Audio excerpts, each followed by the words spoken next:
Hey guys, so today I am doing a book review on Chicken by Chase Knight. And if you have not heard of this book, do not worry. It's a book I don't think a lot of people have heard of. It was published last year by a very small publishing company called Asymmetrical Press. And I got this book a while ago, probably on the first book haul that I ever did for this channel. And I promised you guys that I would review this book as soon as I got to it. And I finally have finished this book and now I'm doing a book review on it. So let's get started. So this book is gonna be really hard for me to talk about because there's so many things that I like about the book and so many things that I don't really like or that I thought were not executed very well. So it's like I'm really torn between how I feel about it because I really did enjoy reading it, but there were parts at the end I just was not going for. So right now I have this book as a 3 out of 5 out of Goodreads because I'm just really unsure and kind of just in the middle and in between about how I feel about this book. But let me start off by kind of giving you guys a summary of what the book is about. So the story takes place in a small town in Arkansas called Hickory Ditch. The reason why the town gets its name is because there's this huge ditch separating the town, and it used to be, I'm assuming it used to be a river. It's kind of explained that sometimes the water flows through it, sometimes it's not. But when it rains, it's this like muddy ditch that's in the town. So that's how the town gets its name. And the community in this town is very religious. A lot of the community goes to church and a lot of the youth goes to church just because there's not really anything else to do in this town. So it's kind of like they have like a really big youth center where they do fun activities or like almost like raves or parties that are religiously centered, but a lot of the kids go to these things not necessarily because they're Christians or religious, but because there's really nothing else to do in this town. You have this very religious centered town, and then you have the main character named Casper. And Casper is kind of dealing with some issues. He's got a crush on his best friend who happens to be a male.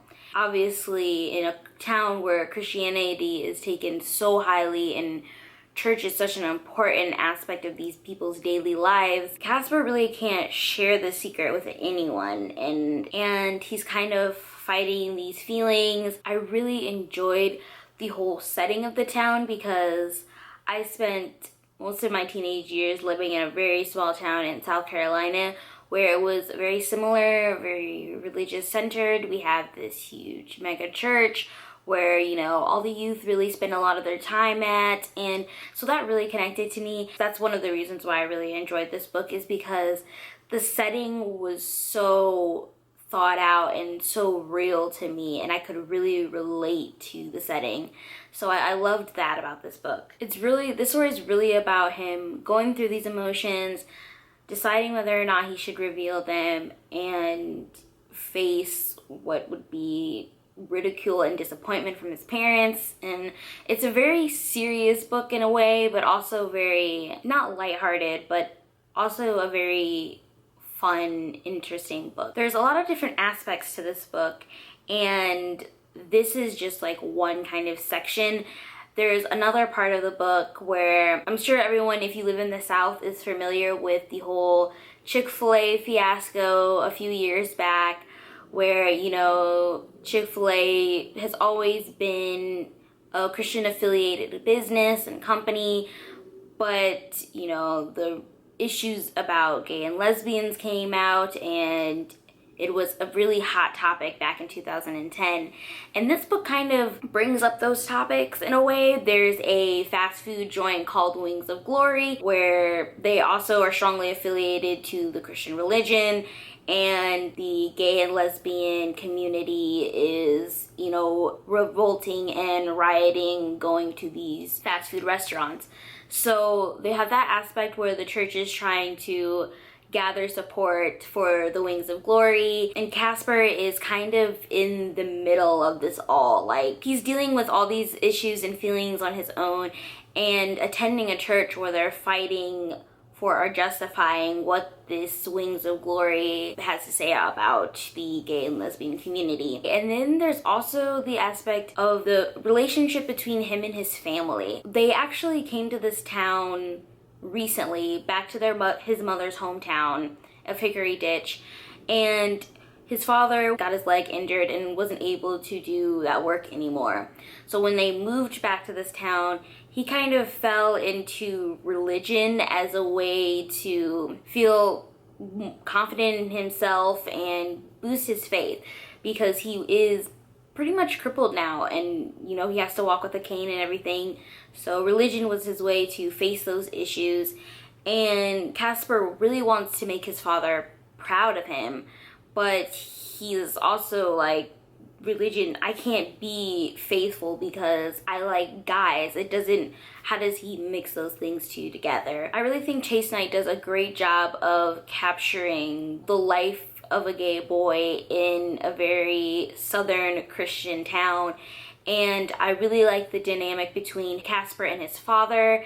I think it was very real and very interesting and very powerful to read. And so his best friend, Brant Mitchell, is also one of the main characters in this story, and I don't know how much I want to reveal because I don't want to spoil the story for you, but the book does say Casper Quinn has a secret and Brant Mitchell has too, and it's really about the two of them kind of navigating this super religious town and trying to figure out how to be themselves throughout it all. I checked out a lot of reviews before I went ahead and bought it, and a lot of the summaries were talking about a very surreal element to this story, and there's hints at something strange that's going on in this town. You kind of guess at it, but you almost believe that that's not going to happen because it doesn't fit with the story. And then this twist at the end does happen, and you're a little confused at what's going on. It's never fully resolved, and nothing is ever explained, and it all kind of happens really fast in like the last 30 pages of the book. It veers totally different from how you thought the book was going to end, because it feels like a very contemporary novel, but then it steers off in this really weird direction. And that's kind of why I can't really give this book as high as a rating as I would have liked, because that part really threw me off. I don't really understand what the purpose of it is for. It's a pretty big plot twist in the story, but it doesn't really serve a purpose to me, and it kind of comes out of nowhere. Like, you do get subtle hints, I will say that, but there's no possible reason or rhyme or how this happens or anything like that. And I'm trying to be as vague as possible because I don't want to reveal what the twist is. To me, it just threw me off. Like, I would have loved the story if it had just been without the twist. There could have been a lot of different reasons why he decided to add this to it. Maybe to add something interesting and different so that it's not just your regular LGBT contemporary story, and I appreciate that, but I just don't know. It was just completely weird to me to have that in the book. There is an author's note at the end of the book where he kind of explains that this really is the second book in a 3-part series, so I kind of give him credit for maybe not explaining everything, since this is like more so the second book.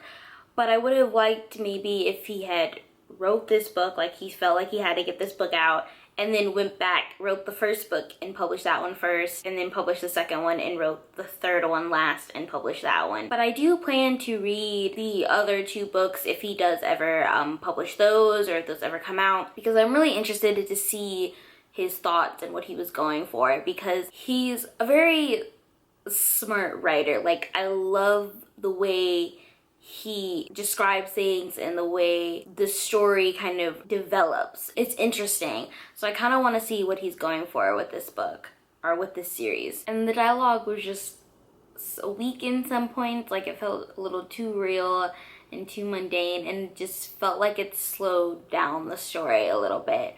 But other than that, other than the plot twist at the end and some of the dialogue, I really enjoyed this story.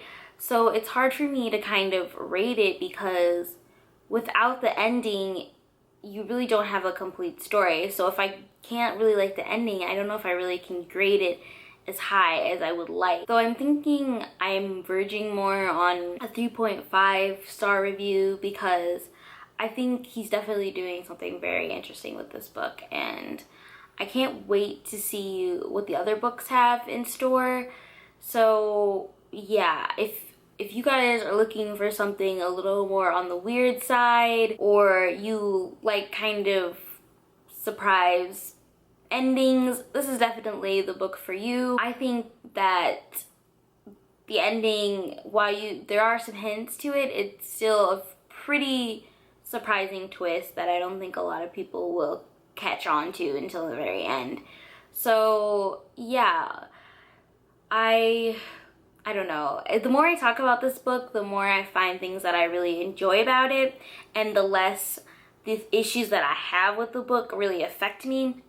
So I definitely think I will be changing my rating for this book to a higher rating, just because I do really think it's a very interesting book, and I'm glad I read it. Yeah, if you guys have read this book, please let me know. I'd love to talk with you about it and kind of get your thoughts, or tell me how you liked it or what parts you didn't like. And I hope you guys enjoyed this video, and I will see you guys next week. Bye. So basically, the majority of the stories focus on the young woman that has just gone through a divorce, but there are also stories from different people's perspectives